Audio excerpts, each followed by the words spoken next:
నమస్తే అండి. నేను మీ పావని. ఈరోజు నేను మీకు మీరు ఎవరికైనా రోల్ మోడల్ కావాలి అనంటే మీరు ఏం చేయాలి? ఇంకా పర్సనాలిటీ డెవలప్‌మెంట్‌ని ఎలా చేసుకోవాలి అనే విషయాన్ని తెలియజేయడానికొచ్చాను. ఇందులో ముఖ్యంగా ఏంటి అనంటే పర్సనాలిటీ అనిన వెంటనే మనకేమనిపిస్తుందంటే లుకింగ్ కానివ్వండి, ఇంకా బ్యూటిఫుల్‌గా ఉండడం కానివ్వండి, బాడీ స్ట్రక్చర్ అని అనుకుంటూ ఉండొచ్చు. బాడీ బిల్డింగ్ అయితే కాదండి పర్సనాలిటీ అనంటే.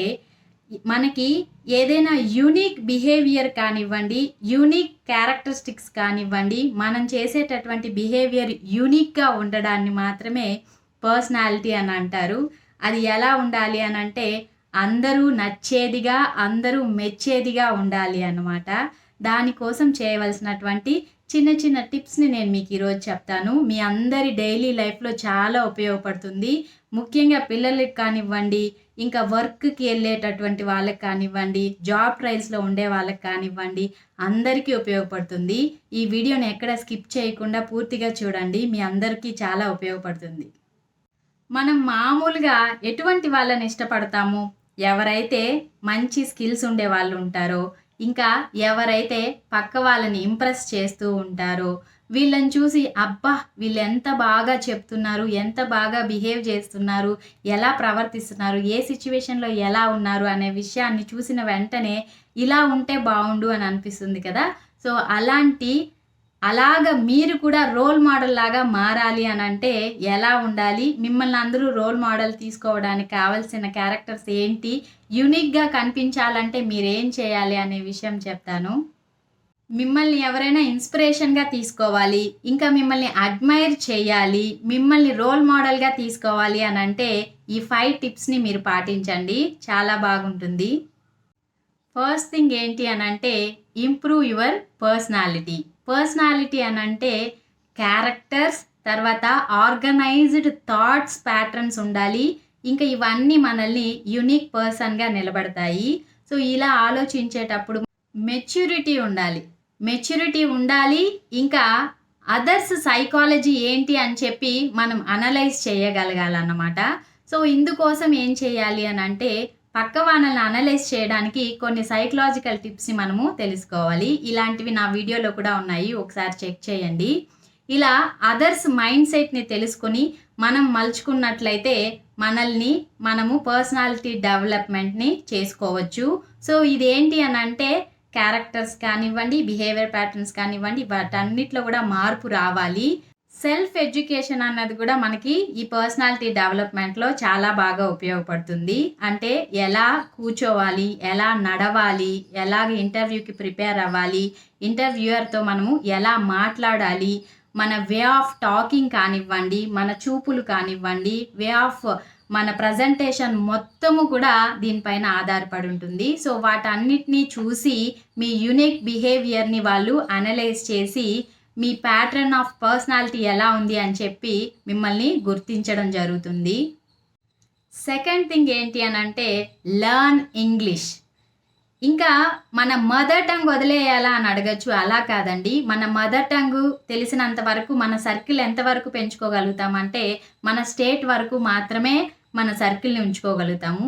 ఈ ప్రపంచం చాలా పెద్దది. ఇక్కడ ఉన్నటువంటి మన భిన్నత్వంలో ఏకత్వం అనేటటువంటి మనుషులందరూ కూడా ఉన్నారు కదా!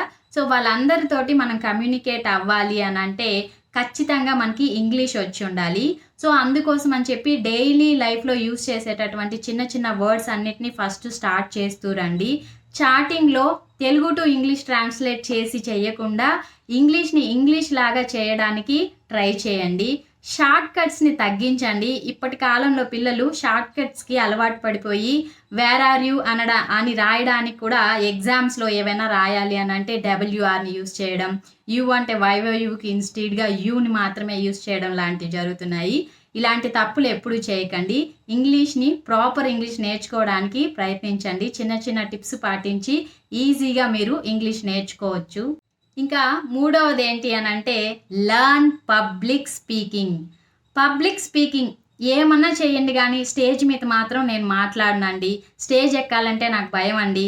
కానీ అలా మైక్ పెట్టుకొని ఫోటో తీసుకోవాలని, మాట్లాడాలని చాలా మందికుంటుంది. సో, ఇలాంటివన్నీ మీ ఆశల్ని లోపలే అణిచేసుకోకుండా మీరేం చేయాలి అనంటే, ఒక్కసారైనా సరే మీరు స్టేజ్ మీద ఎక్కి మాట్లాడడానికి ప్రయత్నం చేయాలి.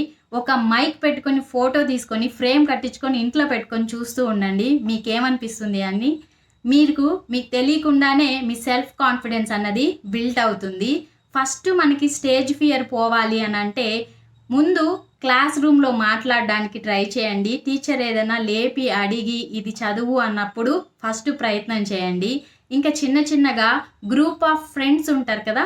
వాళ్ళందరితో పాటు కూర్చొని ఉన్నప్పుడు ఏదైనా ఒక టాపిక్ గురించి డిస్కస్ చేయడానికి, మీకు ఇంట్రెస్టెడ్‌గా ఉన్న టాపిక్స్ గురించి ఈ నలుగురికి తెలిసేలాగా మీరు నిలబడి మాట్లాడేలాగా ప్రయత్నం చేయండి. దాని తర్వాతకి మీకు మెల్లమెల్లగా నలుగురిలో మాట్లాడడం అన్నది అలవాటవుతుంది. మీరు ఫియర్ ఆఫ్ పబ్లిక్ స్పీకింగ్‌ని మీరు పోగొట్టుకోవాలి అనంటే ఫస్ట్ మీరు మిర్రర్ ముందు నించొని మాట్లాడడానికి ప్రయత్నం చేయండి. ఇంకా మీకు మీరు సెల్ఫీ రికార్డ్ చేసుకొని మీరు ఎలాగా ప్రజెంట్ చేస్తున్నారు, చెప్తున్నప్పుడు మీలో కాన్ఫిడెన్స్ ఎలా ఉంది, ఇవన్నీ చూసుకొని మీలో ఏవైనా వీక్‌నెస్ ఉన్నట్టయితే వాటిని ఫుల్‌ఫిల్ చేసుకొని స్ట్రెంగ్త్‌ని ఇంప్రూవ్ చేసుకున్నారు అనంటే పబ్లిక్ స్పీకింగ్ గురించి మీరు మర్చిపోవచ్చు. అసలు నేను నలుగురిలో మాట్లాడుతున్నాను అనే విషయాన్ని ఐడెంటిఫై చేయకుండా నేను బాగా మాట్లాడగలను అనేటటువంటి కాన్ఫిడెన్స్ మీకొస్తుంది. మీ పర్సనాలిటీ డెవలప్ అవుతుంది. ఇంకా నాలుగవ విషయం స్టే కరెంట్. అంటే ఔట్‌డేటెడ్ విషయాలను మాట్లాడకుండా, అప్‌డేటెడ్‌గా లేకుండా ఉన్నారు అనంటే మిమ్మల్ని ఒక చులకనగా చూస్తుంది ఈ ప్రపంచం. దానికోసం అని చెప్పి మీరేం చేయాలి అనంటే ఎప్పుడు అప్‌డేటెడ్ న్యూస్ తోటి డైలీ 1 మినిట్ అలాగా ఈరోజు ఏం జరిగింది, నిన్న ఏం జరిగింది అన్న విషయాన్ని తెలుసుకోండి. ఇప్పుడు ప్రపంచం మన చేతిలోనే ఉంది. మంచి మంచి మొబైల్ యాప్స్ ఉన్నాయి. న్యూస్ పేపర్స్ అన్నీ కూడా ఫోన్‌లోనే వచ్చేస్తున్నాయి కాబట్టి ఒక్క క్లిక్ తోటి మీకు నిన్నేం జరిగింది, ఇవాళ అప్‌డేటెడ్‌గా ఏం మ్యాటర్ నడుస్తుంది ప్రపంచంలో అన్న విషయాన్ని ఈజీగా తెలుసుకోవచ్చనమాట. అప్పుడు ఎవరితో అయినా మీరు మాట్లాడేటప్పుడు కరెంట్ ఇష్యూస్ అన్నీ కూడా తెలిసినట్టుగా ఉంటుంది. మీరు పక్కన వాళ్ళకి కాన్ఫిడెంట్‌గా కనిపిస్తారనమాట. అంటే కరెంట్ విషయాలన్నీ కూడా వీళ్ళు అప్‌డేటెడ్‌గా ఉన్నారు అన్న విషయం తెలుస్తుంది. ఇలాగే చేసేటప్పుడు ఏంటి అనంటే కొన్ని ఫేక్ న్యూస్‌లు అవి ఉంటాయి. వాటిని మీరు ఎక్కువ నమ్మకుండా రియాలిటీ ఏదో తెలుసుకున్న తర్వాతే మాట్లాడడానికి ప్రయత్నం చేయండి. ఇంకా ఐదవ విషయం ఏంటి అనంటే లెర్న్ సంథింగ్ న్యూ. మీరు ఏదైనా సరే కొత్త విషయాలను నేర్చుకుంటూ ఉండాలన్నమాట. ఇప్పటి కాలంలో ఏదైనా డిగ్రీ కంప్లీట్ చేశాము, ఎక్కడైనా ఇంటర్వ్యూస్‌కెళ్ళాము అనంటే ఫస్ట్ అడిగేదేంటి, డిగ్రీ ఎలాగో కంప్లీట్ అవుతుంది. అది సర్టిఫికేట్స్‌లో ఉంటుంది. ఇది అదర్ దాన్ మీకు ఏం స్కిల్స్ వచ్చు అని అడుగుతారు కదా! సో, అందుకోసమే ఎప్పటికప్పుడు కొత్త కొత్త స్కిల్స్‌ని నేర్చుకుంటూ ఉండాలి. మనల్ని మనం నాట్ ఓన్లీ చదువు ఇంకా అదర్ స్కిల్స్ కూడా వచ్చు అన్న విషయాన్ని ప్రూవ్ చేసుకోవాలన్నమాట. ఇంకా మనము పేరెంట్స్ కానివ్వండి, టీచర్స్ కానివ్వండి చెప్పే మాటలను వింటూ ఉండాలి. వాళ్ళేం చెప్తారు, ఎప్పుడు కూడా కొత్త కొత్త విషయాలని నేర్చుకుంటూ ఉండాలి అని చెప్తూ ఉంటారు. వాళ్ళు ఐడెంటిఫై చేసిన విషయాలని, ఎక్స్‌పీరియన్సెస్‌ని కూడా మీతో షేర్ చేసుకుంటారు కాబట్టి వాళ్ళు చెప్పిన విషయాలన్నీ కూడా నేర్చుకోవాలి. ఎప్పుడు మీరు స్కిల్స్ డెవలప్ చేసుకుంటారో అప్పుడు మీకు మార్కెట్‌లో డిమాండ్ ఎక్కువగా ఉంటుందన్నమాట. సో, కాబట్టి స్కిల్స్‌ని ఇంప్రూవ్ చేయడానికి ట్రై చేయండి. ఇలా కొత్త కొత్త విషయాలను నేర్చుకుంటూ ఉన్నప్పుడు బ్రెయిన్‌లో ఉండేటటువంటి న్యూరాన్స్ యాక్టివేట్ అవుతాయన్నమాట. అలా యాక్టివేట్ అయినప్పుడు మన ఇంటెలిజెన్స్ అన్నది పెరుగుతూ ఉంటుంది. ఇలా పెరిగినటువంటి ఇంటెలిజెన్స్‌ని మీ అభివృద్ధికి, మీ సెల్ఫ్ డెవలప్‌మెంట్‌కి, మీ పర్సనాలిటీ డెవలప్‌మెంట్‌కి మాత్రమే యూజ్ చేసుకోండి. ఇలా నాకు ఇవన్నీ వచ్చు అని చెప్పి ఎప్పుడు కూడా షో ఆఫ్ చేయకూడదన్నమాట. సో, ఇలా మంచి మంచి టిప్స్ చెప్తూ ఉంటాను. ఈ వీడియో గనుక నచ్చినట్లయితే లైక్ చేయండి, షేర్ చేయండి, సబ్స్క్రైబ్ చేయండి. నేను చెప్పిన విషయాలు మీకు ఉపయోగపడుతున్నాయా లేదా అని కామెంట్ చేయండి. సో దట్ నాకు సపోర్టివ్‌గా ఉంటుంది. Thanks for watching.